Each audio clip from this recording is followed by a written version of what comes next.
If you're training for K-pop alone, without a company, without a trainer, without anyone really guiding you, I want you to hear this carefully.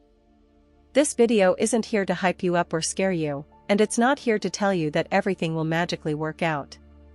It's here to talk to you honestly, because training alone is something most people talk about, but very few people actually understand. From the outside, training alone looks strong. People think you're disciplined, motivated, and focused. But what they don't see is how confusing it can feel. They don't see you practicing every day and still wondering if you're improving. They don't see you replaying your own videos, unsure if what you're doing is good or just okay.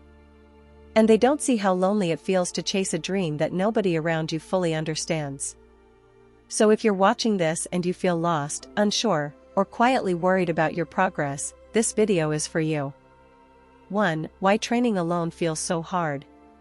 Training alone isn't hard because the work is impossible. It's hard because there's no confirmation. When you're in a company or a class, someone tells you what you're good at and what you need to fix. But when you're alone, every decision is on you. You decide what to train, how long to train, when to rest, and when to push yourself harder. That responsibility slowly builds pressure. You start questioning everything. You wonder if you're starting too late, if you're wasting time, or if you're missing something important. Then you open social media and see idols debuting, trainees improving fast, and people your age already achieving things you dream about. Without noticing, comparison becomes part of your daily routine. Most solo trainees don't quit because they're lazy or untalented. They quit because they stay confused for too long. Being lost every day is exhausting, especially when you don't know if you're moving forward or standing still. There's another part of training alone that people rarely talk about, and that's loneliness. Not the dramatic kind, but the quiet kind. The kind where you're surrounded by people, yet no one really understands what you're trying to do.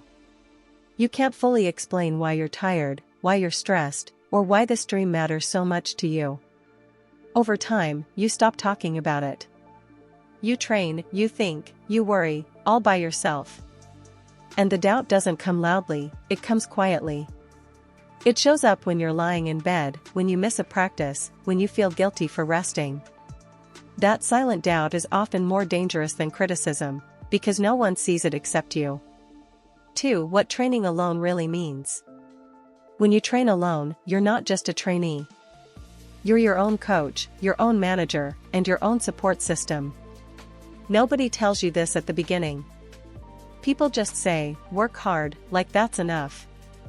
But hard work without direction leads to burnout. Training alone gives you freedom, but freedom without structure turns into chaos. You can train anything you want, but that also means you can waste months focusing on the wrong things. You can push yourself every day, but without balance, that push can destroy your motivation instead of building it. This is where many people misunderstand the problem. They think they lack talent, when what they really lack is clarity.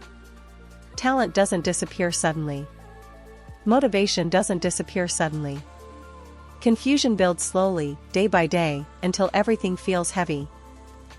3. Common mistakes solo trainees make. One of the biggest mistakes solo trainees make is trying to train like idols instead of training like learners. You copy difficult choreographies but skip the basics that make movements clean. You sing challenging songs to sound impressive but ignore breath control and stability. You train for long hours, but you don't clearly track improvement. More training doesn't always mean better results. Training without focus creates noise, and noise makes it harder to see what actually needs improvement. That's why some people train for years and still feel stuck, while others grow faster with fewer hours but better structure. Another mistake is trying to improve everything at once. Dance, vocals, visuals, fitness, expression, all every single day.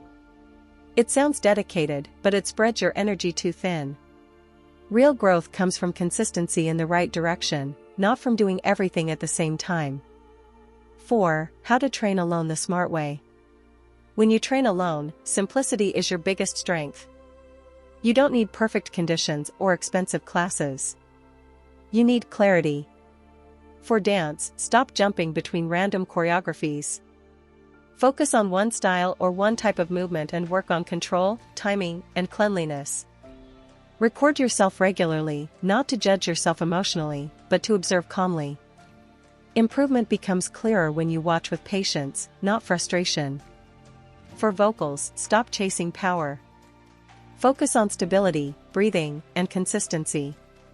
Simple songs practiced correctly will help you more than difficult songs practiced badly.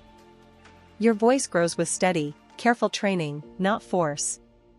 For image and presence, this isn't about perfection or unrealistic standards. It's about posture, confidence, and how you carry yourself. How you stand, move, and express emotion matters more than people think. And mindset is the foundation of everything. If your mind collapses, training stops. Stop comparing your daily reality to someone else's highlight reel. Stop rushing your timeline. Real progress is often quiet, and it doesn't always feel exciting while it's happening. When you train alone, no one tells you who you should be. No one gives you a concept, a role, or a label. At first, that feels scary. But over time, it forces you to understand yourself more deeply. You learn what kind of performer you are. You learn what style feels natural to you and what doesn't. You learn how you express emotion, not how someone else wants you to. That self-awareness takes time, and it only grows in quiet environments. This is something many people never develop, even after joining a company. And once you have it, it becomes very hard to replace. 5. When training alone becomes your advantage. Here's something people don't say enough. Training alone can become your advantage. You learn discipline without supervision. You learn patience without rewards. You learn who you are without someone constantly shaping you. When you survive training alone, you become mentally strong. You don't depend on praise to keep going, and you don't collapse from criticism. You develop stability, and stability is rare in this industry. Many strong performers didn't start with support, money, or connections. They started with uncertainty. Not because they wanted to struggle, but because they had no choice. And that struggle built something deeper than skill. If you're training alone right now, don't see it as proof that you're behind. See it as proof that you're strong enough to continue without applause. Keep going, but do it with clarity, patience, and respect for yourself. If this video spoke to you, then you're not alone anymore. And remember, not all growth needs an audience. Some growth needs silence. And often, the strongest version of you is built when no one is watching.